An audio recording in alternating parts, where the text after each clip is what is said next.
आगे बढ़ते हैं और बात भारत और कनाडा के बीच जो विवाद है उस पर करेंगे।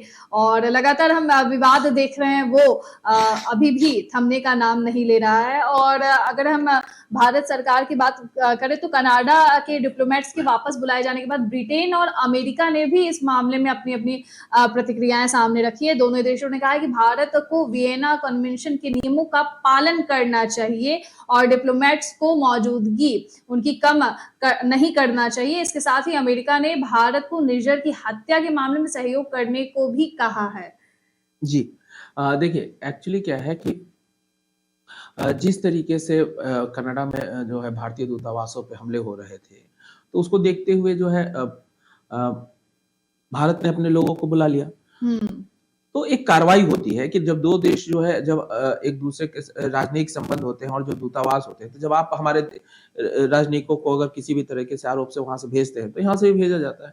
तो जब आपने वहां से हमें सुरक्षा नहीं प्रदान किया, तो यहाँ पे भी यही चीज हुआ कि 41 जो कनाडाई ये दूतावास में काम करने वाले राजनयिक थे, उनको जो है यहाँ से वापस जाना पड़ा। इस चीज को लेके खासतौर से अमेरिका और ब्रिटेन ने आपत्ति जताई है, क्योंकि उनका कहना है कि अगर ये राजनयिक अगर रहेंगे ही नहीं तो बातचीत का जो जरिया है वो भी बंद हो जाएगा। और ये बहुत जरूरी है कि बातचीत होता रहे, क्योंकि वीजा के भी काम है। अब यहाँ पे आप समझ लीजिए कनाडा में कनाडा के 3 जगह ऑफिस हैं, एक है चंडीगढ़, एक मुंबई और एक दिल्ली, क्योंकि सबसे ज्यादा जो है यहीं से जाते हैं जो वीजा से रिलेटेड काम करते हैं। अब वो वीजा के काम भी ठप पड़े हुए हैं, उसके कारण से जो कनाडा से जो इंडिया आना चाहते हैं या इंडिया से जो जाना चाह रहे हैं वो भी समस्याएं बनी हुई है और इस पे कोई भी आगे कार्रवाई नहीं हो पा रही है। इसी को लेके जो है अमेरिका ने कहा है कि ये जो वियना कन्वेंशन जो है 1961 में एक कन्वेंशन हुआ था, जिसमें कि एक समझौता हुआ था, उसमें बहुत सारे नियम बनाए गए थे कि हर देश को एक दूसरे के साथ किस तरह से व्यवहार करना है, क्या करना है। तो उसमें जो रूल थे उनकी बात की गई है कि आप राजनयिकों को हटा के ये सही नहीं कर रहे हैं, इससे जो है विवाद और बढ़ेंगे ना कि सुलझेंगे। तो इस बात के लिए जो अमेरिका ने कहा है और ब्रिटेन भी इसी बात को कह रहा है और उनका कहना है कि ये जो नियमों का उल्लंघन है आपने किया है तो इस चीज को बरकरार रखें, नहीं तो आगे जो है समस्या है कि दूसरा निज्जर की जो हत्या हुई आप सपोर्ट नहीं कर रहे हैं, मतलब आप सपोर्ट करें।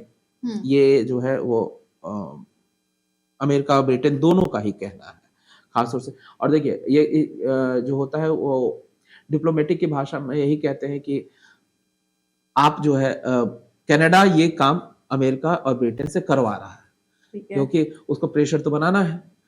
और कहा भी जा रहा है कि कहीं ना कहीं जैसे अमेरिका के ही खुफिया तंत्रों ने बताया कनाडा को कि ये जो है इस तरह की चीजें जो हुई है इसमें इंडिया का हाथ है, और अमेरिका जो है हमेशा से जिसका दोस्त रहता है उसका गर्दन जो है वो कोशिश करता है कि पकड़ के रखे ताकि ये हिले नहीं। तो इसलिए इंडिया को वो जानबूझ के ऐसी चीजों में फंसा के रखना चाहता है, और यही कारण है कि मित्र तो है लेकिन वो एक संदेहास्पद मित्र है जो आपके साथ पूरे खुलकर कभी नहीं आता है। अमेरिका हमेशा अपने हितों को ध्यान में रख के ही कार्य करता है और वही चीज यहाँ भी अभी नजर आ रही है। हालांकि विदेश मंत्री ने इस पे जो है अपनी प्रतिक्रिया भी दी है और उन्होंने कहा कि हम चाहते हैं कि जल्द से जल्द इसका समाधान निकाला जाए, लेकिन अभी जो है तात्कालिक रूप से हमने जो है ये अपने राजनयिकों को बुला लिया और यहाँ से जो है वो जा चुके हैं। और इससे हमें पता है कि कहीं ना कहीं समस्या तो हो रही है, लेकिन जिस तरह कहा कि ये अंतर्राष्ट्रीय नियमों का उल्लंघन नहीं है। उनका कहना है कि 11.1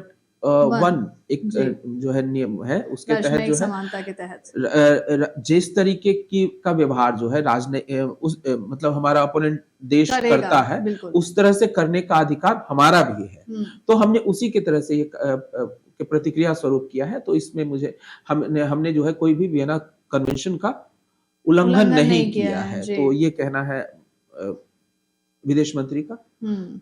तो लेकिन मुझे लेकिन कोई भी समझौते की बात करे या फिर आपसी सहमति नहीं बन रही है इस चीज को लेकर कि ठीक है आप जो कर रहे हैं वो सही है लेकिन इसका उल्लंघन नहीं है, लेकिन फिर भी ये पूरा प्रेशर बनाया जा रहा है। देखिए कारण है कि जस्टिन ट्रूडो भी जो है वो समर्थन से चल रही है उनकी सरकार, और उस कंडीशन में वो भी जो है कहीं से भी झुकने को तैयार। दोनों देखिए मामला तो तब होता है जब दोनों देश झुकने को तैयार हो। अभी किसी भी तरीके से मोदी गवर्नमेंट के लिए बहुत मुश्किल है कि वो झुक जाए, क्योंकि इनके यहाँ तो ऑलरेडी उनसे पहले चुनाव है और उनके पास तो यह कि समर्थन से चल रहे हैं और 2025 में वहां भी चुनाव है, जी तो ऐसे कंडीशन में वो भी झुकने को तैयार नहीं होंगे।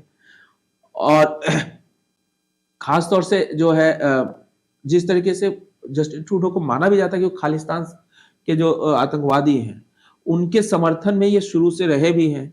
तो ऐसे, और ये कहने की चीज है, मैं हमेशा ये बोलता हूँ कि ये जो पेच है ये कहीं ना कहीं अमेरिका की ही देन होती है कि वो इस तरह की चीजें बना के रखता है। तो नहीं तो ये तो जब खुलेआम जब चीजें हो रही है, वहां से जब मोदी को मारने की धमकी मिल रही है, उसके बाद भी आप कहते हैं कि अभिव्यक्ति की स्वतंत्रता है, तो इन चीजों को तो कोई भी नहीं बर्दाश्त कर सकता। और मुझे लगता है कि अभी ये विवाद सुलझने वाले नहीं है। बिल्कुल, क्योंकि अभी चुनाव भी है। हाँ। और एक दूसरे में खींचातानी, दोनों देशों की बात करें तो खींचातानी तो समझ में आ ही रही है, लेकिन किसका पलड़ा किस टाइम पे भारी होगा ये देखने वाली बात होगी, और किस तरह से इस तमाम विवाद पर कार्रवाई की जाएगी ये देखने वाली बात होगी। जी बिल्कुल। और खैर फिलहाल के लिए इस विशेष चर्चा को यहीं समाप्त करते हैं। कैसा लगा हमें कमेंट बॉक्स में जरूर बताइए। अभी तक सब्सक्राइब नहीं किया है तो प्लीज सब्सक्राइब कीजिए खबरों का अड्डा हमारा यूट्यूब चैनल, और साथ ही इंस्टाग्राम और फेसबुक पर हमें फॉलो करना ना भूलिएगा।